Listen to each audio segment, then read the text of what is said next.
good afternoon, everybody. Today, in our Going Digital series, we have with us Mangesh Panditrao, the co-founder and CEO of Shoptimize, which provides an e-commerce platform as a service. So, Mangesh has studied at the College of Engineering Pune and Purdue University in the US.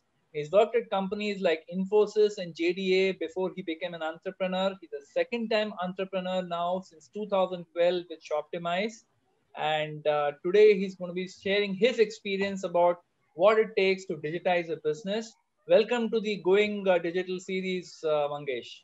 Thank you so much, Siddharth. Thank you for having me on this. Yeah, great. So Mangesh, let's just jump into the discussion straight away. I wanted to ask you that what are the things that a company can do to digitize its business on the customer facing side?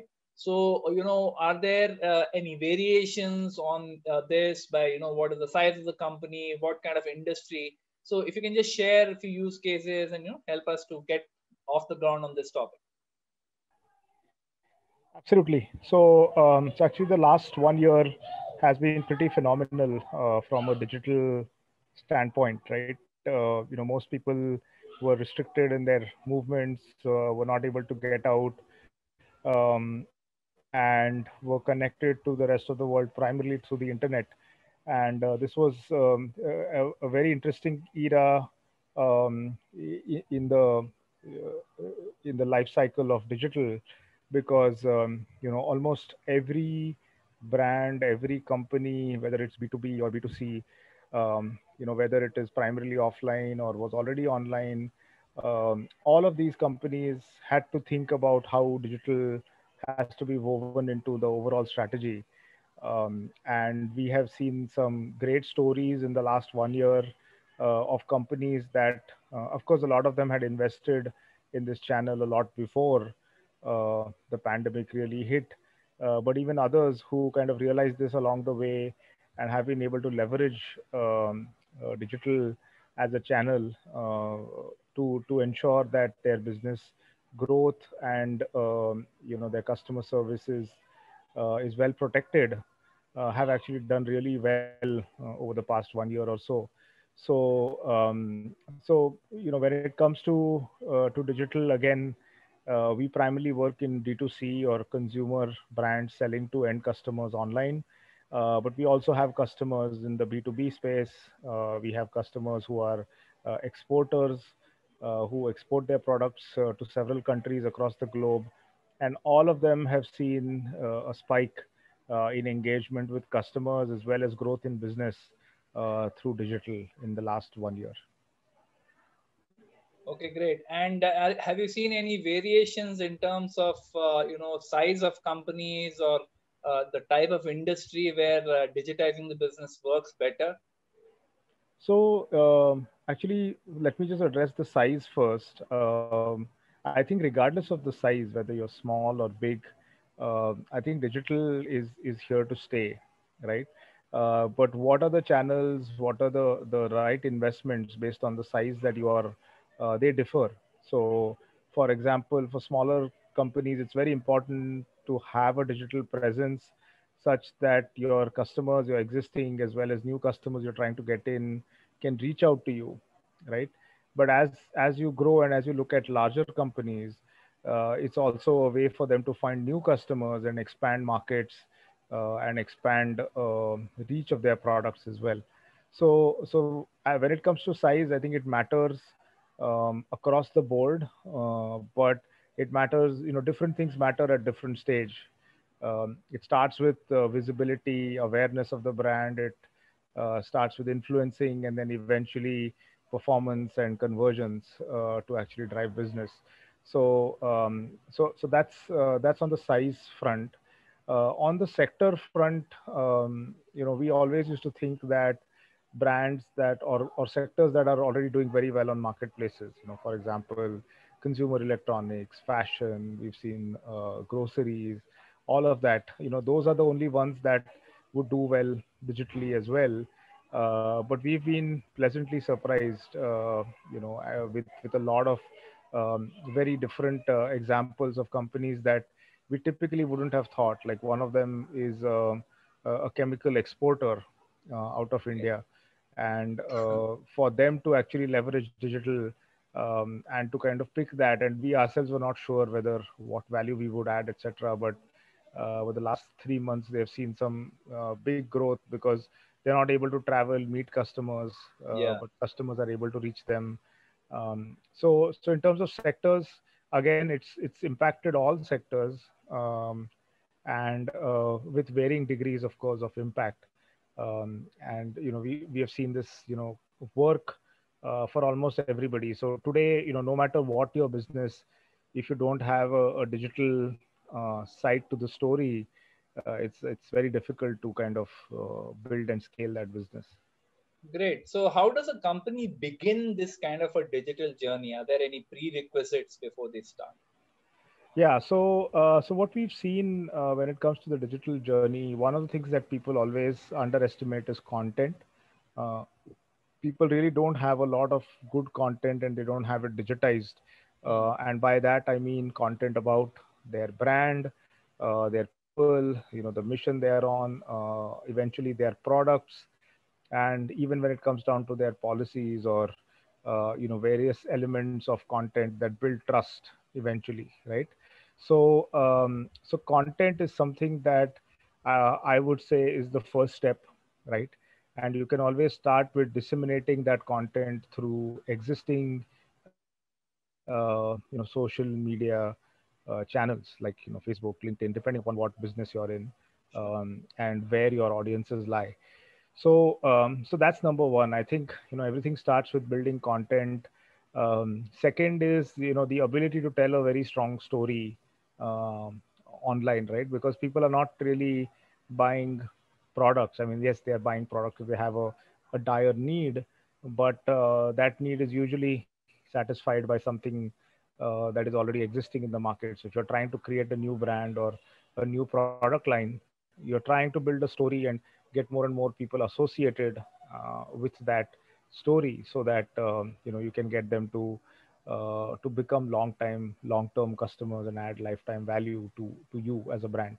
So it comes to building great content, building great stories around that content, and the third important piece is the distribution channel of that content, right? How does this get to my customers? And of course, there are existing channels like Google, Facebook, your own website. But smaller merchants have also very effectively used channels like WhatsApp. They've used, even simple things like SMSs, all of that, right, to ensure that they can keep their customers engaged and their business growing. Got it. And in terms of the back-end systems, like when you digitize a front-end process and open up your business to customers to buy directly from you, on the back end, any prerequisites there? Any thoughts on that? So on the back end, the important thing is whatever systems you're picking, just make sure that they have open API systems, so that in the future, as this scales, you can build automation, you can build integrations, right? So you don't really need it when you're doing 10 orders a day, or 10 transactions a day, or 5 leads a day, etc. These are not volumes where you really need a lot of automation. Yeah, But very soon, if you've done your things right, and you have got product market fit, and you're investing in this channel, you would see this grow. And at that point, you don't want to be stuck with a system that doesn't really help you integrate, or for that matter, even customize or personalize in the long run. So just when you're picking systems, picking backend systems, be it warehouse management, be it ERP systems, or even platforms for e-commerce, which is what we primarily do. Just make sure that it is something that can scale and that can morph in terms of how the business is going. Because one thing that we've learned is that the digital business, for no matter what sector and what size, it's not static. It's not something that I did this month and I will continue to leverage this for the next year or so. You probably can leverage it for a few weeks if you're lucky, right? So pick something that's nimble enough for you to make these changes and adapt to how your market or your customers are behaving. Sure. So, in terms of this kind of a digitization journey, Mangesh, what kind of challenges do companies typically face when they take up this kind of initiative? You know, there would be challenges before they take up the initiative, during and after. You want to just share a couple for us, the key ones which we should be aware of? Yeah, so I think the biggest challenge that I've seen people go through, it starts with belief. I think, if there's belief that this channel is going to be a large contributor, then a lot of other things fall in place. So number one is to ensure that people have belief, right? Then followed by belief comes unit economics, I would say, just to make sure that what you're doing is headed towards break even and eventually profitability. We've seen very large companies with very deep pockets also struggle with building out this journey to profitability. So these are the things that I've seen a lot of these companies struggle with, right? Okay, and after something like this is implemented, right? I digitize my, customer-facing part of my business. Are there any challenges that start coming after doing that? You want to share something there as well? So number one challenge is weaving this channel into the overall business, right? A lot of customers are primarily um, non-digital when things start, because digital is new. Of course, there are a lot of new age D2C brands that are generated or they're coming to life that are digital first. But I would say, a majority of brands are still offline first, or they have, other distribution channels. So when digital is coming up, very often to come up with a harmonious relationship between digital and the traditional business is something that people struggle with, right? In trying to protect the traditional business, they very often let go of huge opportunities on the digital side, and we've seen this with a lot of very large conservative Indian brands, and family run, etc., things like that. So they are very tentative because they don't want to disrupt what's been working for them for decades Yeah. because of digital. So I think that's the first challenge, and there are always a lot of believers within this business that say that, hey, this is going to be a big contributor sooner or later, and we need to invest and we need to build in it. But they don't often get the support that they should get internally, right? Whether it comes to, right from allocating inventories to this channel, allocating budgets, all of that. So that is one of the challenge that I have seen companies go through, that how Sure. do I weave this new business into my existing business. The second is also scale, right? When you think about digital, scale needs to be thought of very differently in the physical retail or in the offline world.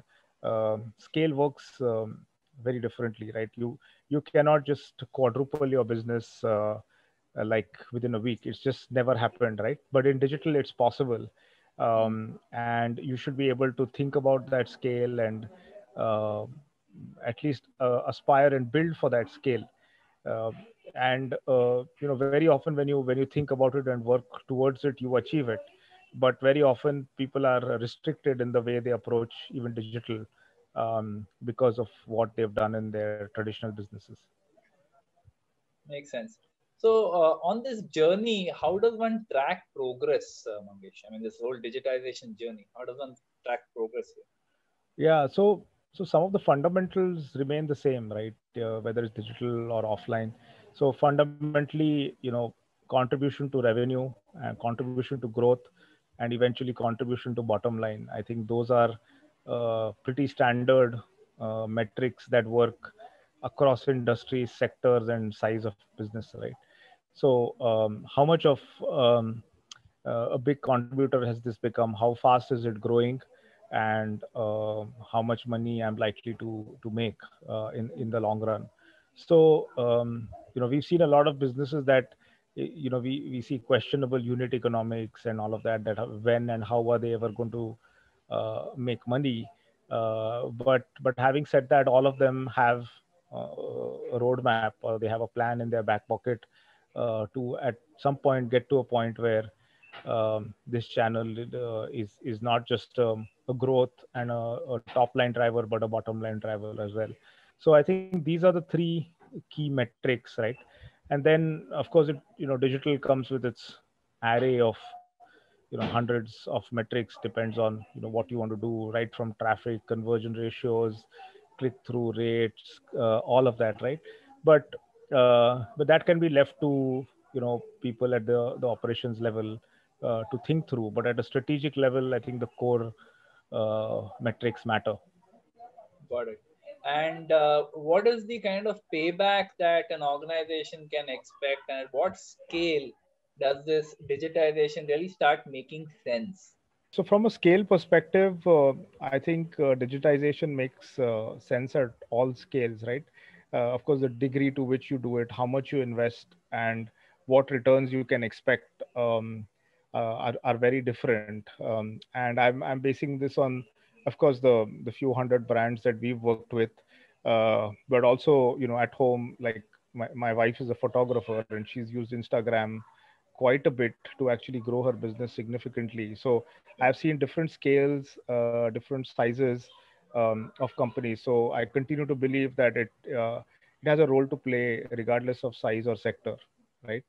So that is something that I have kind of seen happen, across the board. Sure. So once you've kind of set up, some sort of a digitization for your business, you've digitized the customer facing side of the business. What really can one do to scale the business? You just spoke about platforms like Facebook, Insta, and so on Yeah. and so forth. So how do these platforms come into play to help me really scale the business? Any Yeah. thoughts on that?